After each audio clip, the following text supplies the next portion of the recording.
How to change a Facebook page name. Hey everyone, welcome back. In this video, I will show you how can you change your Facebook page name. So let's get started. First, as you have to open Facebook app with your account. After you open Facebook, from here, you'll have to switch to your Facebook page. For that, simply tap on menu at the bottom right, and from here, tap on the arrow icon at the top right. Simply from here, tap on your Facebook page. After you switch to your Facebook page, from here, at the bottom right, tap on three lines. From menu section, tap on settings at the top right. From settings and privacy, you'll have to scroll down and tap on the option page setup. And from here, tap on name.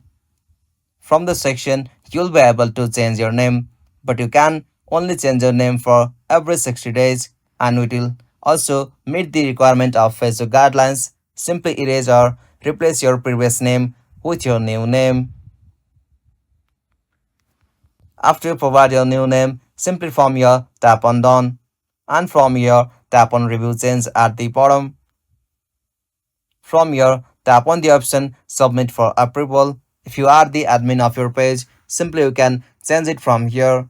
After you tap on that, you'll be able to change your Facebook page name. If you found this video helpful, please make sure to like and subscribe for more videos like this. Thanks for watching. Have a good day.